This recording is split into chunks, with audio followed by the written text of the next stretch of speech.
Welcome to ScreenCrush, I'm Ryan Airy, and this is all of the Easter eggs, references, and little things that you might have missed in Rick and Morty Season 5, Episode 6. The episode is called Rick and Morty's Thanksploitation Spectacular, and it's an indictment of patriotism and nationalism. Rick sums up the theme best. I hate every country in the universe, brother. They're job placement programs for the politicians that invent them. So remember that main idea as something that we're going to revisit throughout this video. The episode opens with Rick and Morty spoofing National Treasure, where Nicolas Cage has to steal a copy of the Declaration of Independence to find a secret treasure. The episode's ending with the crypt is also lifted from this movie. Now when they enter the Library of Congress, notice we see busts of George Washington, Abe Lincoln, and Thomas Jefferson. But here on this pedestal are just two dueling pistols, which could be a tribute to Alexander Hamilton, who famously died in a duel with Aaron Burr. He aims his pistol at the sky!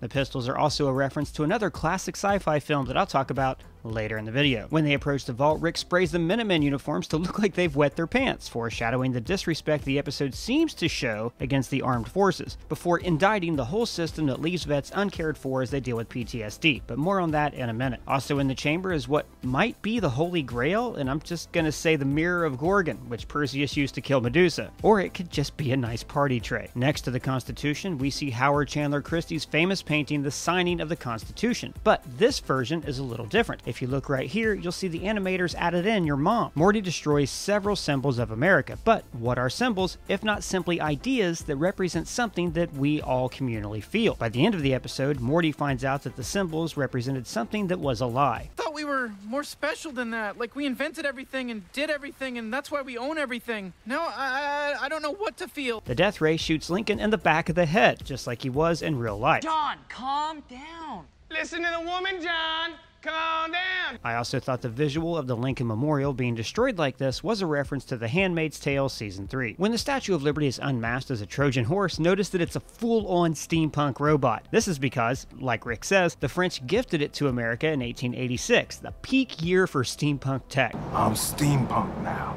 You can even see that it's powered by a giant furnace here. And I loved how the episode kept up the rivalry between Rick and the president that we first saw back in the Rick-Turian candidate. The right to get the out of my office. You have the right to kiss my dick! President is the symbol of order, structure, and tradition, while Rick is the ultimate avatar of free will and anarchy. The Marines claim they've surrounded the Smith house with a shimmer, a reference to the genetic time distortion field in Annihilation, a great movie that I highly recommend. When the Marines charge, they say hoorah!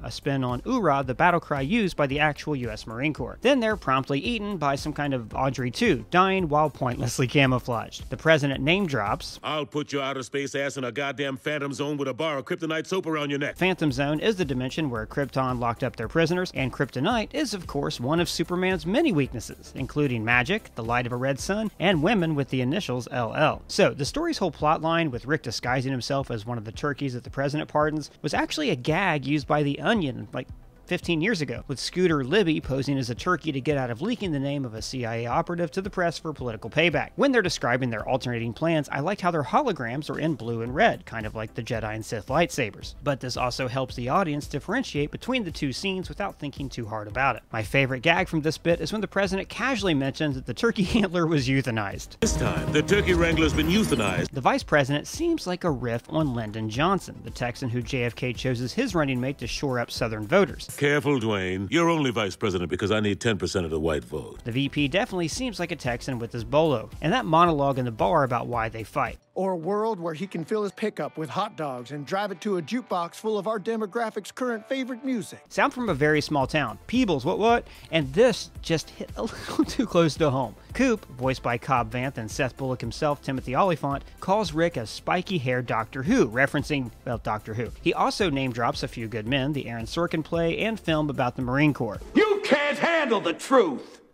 So his name, Coop, seems like a reference to Bradley Cooper's role as Chris Kyle in American Sniper. That movie focused on Kyle's PTSD upon returning home. But this parody also has a lot of the Hurt Locker in its DNA. In that movie, which, by the way, no one ever talks about and it's great, Jeremy Renner is a soldier who defuses bombs in Iraq and who can't leave the war behind and keeps abandoning his family to go back into action. He and Coop even wear similar sunglasses. Also, a military guy in a bar with a pregnant wife reminded me a lot of the opening of Con Air, another Nicolas Cage movie that I would watch right now. That'd be fun, right? Like a Twitter watch party for Con Air. Let me know what movie you'd like to do a watch party for down in the comments. So when the soldiers leave for their avatar-like transformation, I like the detail that there was a big wheel in the yard here because big wheels are awesome. Then they fly toward the Pentagon, another symbol of the United States, before flying to the turkey farm, where, according to the water tower, they proudly raise the turkeys the president pardons. Now this gag is repeated later on the side of the truck, and then again in the underground chamber where it says they've been doing this since 1947. But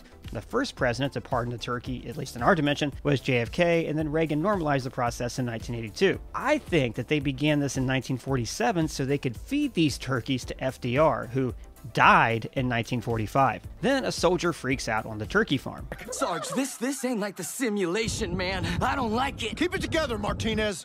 Which, on the surface, is a tired bit about combat veterans experiencing PTSD, but I like what the show did with that trope in the post-credits tag. More on that later. I can't wait to use this soundbite in future ScreenCrush videos. That will be important later. You know, for a security guard, he had an awful lot of information, don't you think? So I loved how after Rick and Morty transformed, their turkeys still have the Rick and Morty hair. Then the US government attempts to trap them with a Blaine box, a reference to the magician David Blaine, who locked himself in a glass box for 44 days in London. Because I guess that's a magic trick. No, this is a magic trick. Turns out these were even more robot decoys like we saw in episode 2 this season. Jerry mentions going to Thanksgiving at his parents' house, and I'm glad that he's chosen to accept their alternative lifestyle. Jacob is your mother's lover. I watch them, sometimes from a chair, and sometimes from a closet, almost always dressed as Superman. Two of the soldiers are named Fincher and Rodriguez, maybe named after two of my favorite Gen X directors, David Fincher and Robert Rodriguez. Fincher's Fight Club is referenced later in the episode when Rick talks about tearing down the trappings of government. Brother, they're job placement programs for the politicians that invent them. Okay, Fight Club. Fight Club is about a lot of things, but Project Mayhem's prime mission was to free individuals from the constraints of modern society and government. And this line could also be a reference to a Fincher movie. The president has the upper hand. Grandpa f***ed up, sunglasses on, act like a turkey. What? John Doe has the upper hand. God, great movie. The president calls one of the soldiers a stump humper. It's Rick and Morty, you useless f***ing stump humper. Which is a super fun tool used to grind down stumps, but back home it's also what we call a guy who likes to stand on a stump and a cow. When the president turkey is transformed, he's still sitting like a turkey, which has the added benefit of being the Terminator crouch. I also enjoyed all the random turkey facts in the episode. For instance, that they, like most prey, have a 260-degree field of vision and they sleep in trees. Then they revealed that FDR was an early recipient of the polio vaccine, which wouldn't have ever worked on him because he already had polio, but this line was hilarious. He was a guinea pig for the polio vaccine. We asked ourselves, what walks the most? And actually, this line does reveal a lot about the president's character. He used the royal we, even though he wouldn't have been born when FDR was president. This is because he represents the office itself, or as he says, the office comes with baggage, Morty. So the giant hybrid human spider could be a reference to Gravity Falls. Trying to escape. There's actually been fan theories going around the internet for a while, pointing out various Rick and Morty references in that show and vice versa, leading to speculation of a crossover episode. The spider's taunt, "Time for a new deal. Murder," is name-checking Roosevelt's famous New Deal for America that helped drag our country out of the Great Depression. Roosevelt sold his program to the public with weekly fireside chats to the people, which is what this reference is from. How's this for a fireside chat? Rick's line here, "Don't mythologize him, he was a politician," also cuts to the heart of the episode. Rick believes that institutions and symbols are pointless, including how we use people as symbols. Lincoln symbolizes freedom, FDR symbolizes courage, Lord Palmerston stands for imperialism. You get the idea. The president even calls out FDR for being able to control the media, while today Facebook is destroying democracy. It's true though. I mean, if they had the internet in the 30s, then people would have found out in a day that Roosevelt couldn't walk. Like, what would a 30s tweet look like? Give me your best answer to what a 30s tweet looks like down in the comments. So, the turkeys start to take over and go to war, which reminded me an awful lot of Gobbles in South Park. In the Capitol, we learned that the turkey has taken over control of Congress with pay raises. I am selling New York to France and giving all of the money to Congress. Which probably would happen. They're all for sale to the special interests and lobbyists. Now, the House dais is lined with these circles, which are not references to Captain America. These are actually just kind of what's on the actual dais. Though the episode's idea of soldiers being transformed and genetically modified is exactly like Captain America. The president's bike is called Mary Todd Lincoln. I don't understand the purpose of this reference, except maybe that she was present at the president's assassination. Earlier in the episode, after the president called Rick a terrorist, he replied, "You know, you use that word so much it's lost all meaning, Mr. P. It's like, at this point, what's a terrorist? It's a guy you don't like. Big deal." And this was foreshadowing this point of the episode, when the president becomes an enemy of the state and attacks the institutions of government, essentially becoming a terrorist. Rick says the government is just a scam for politicians to give themselves jobs, a critique the episode shares, after Congress repeatedly sells out their country for a pay raise. Do we believe this fine, feathered, collaborative gentleman to be our commander-in-chief? Or are we going to let Mr. Cash Bar at the Christmas party stay in office? All in favor of turkey president. You know what, and even that's letting them off lightly. Their salaries are still low. They just make most of their money from insider knowledge of the stock market. If you want to invest in stocks, look at what the people in Congress are buying. It's all public. You can just Google it. You'll thank me for this.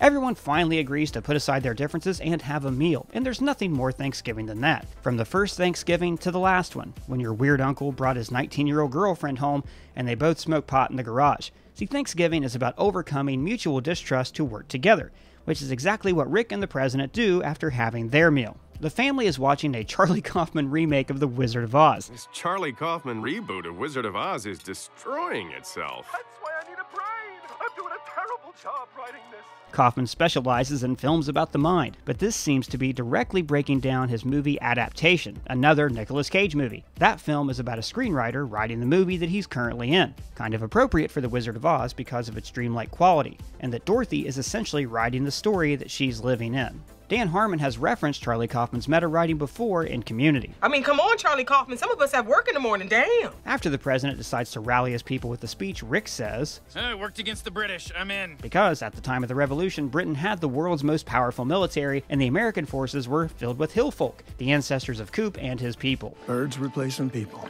What would Johnny Cash or Dale Earnhardt say? This is referencing the great country singer and a NASCAR driver. Johnny Cash, of course, sang Walk the Line. The bartender won't serve presidents after Jimmy Carter ran up a bar tab. A funny joke because the tab is so low, and Carter is the poster boy of a mild-mannered church-going man. The president gives a speech filled with nonsense like another Dan Harmon creation, Jeff Winger. We've known each other for almost 2 years now.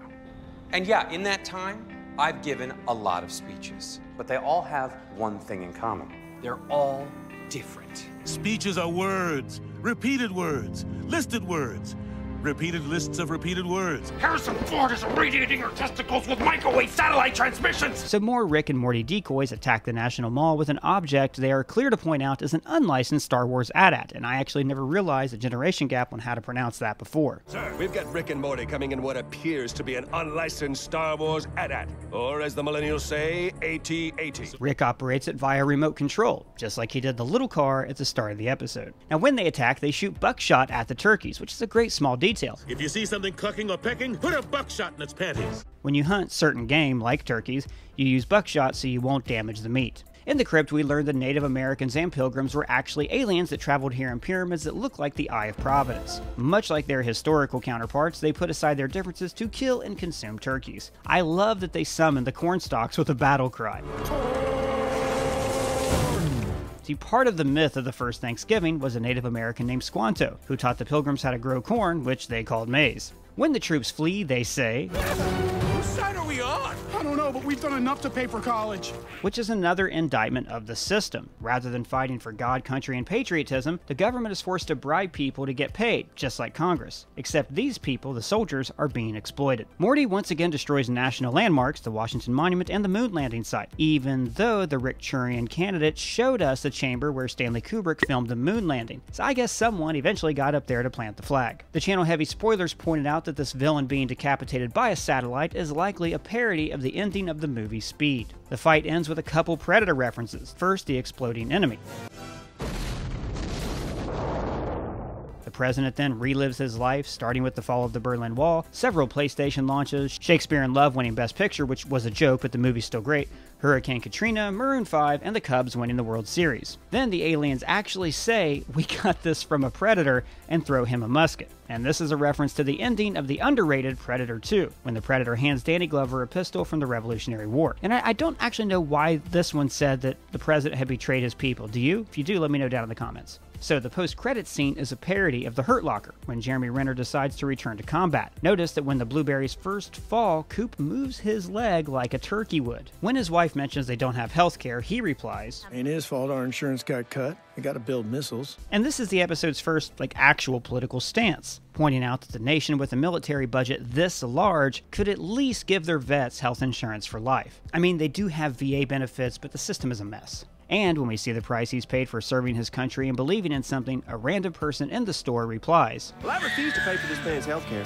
So the moral of the episode is that people who believe in things are suckers, and everyone in government is just trying to get paid. The final moment with Morty and the president echoes this, when Morty says that he thought Americans were special, and the president replies that they just stole alien tech to enforce slavery.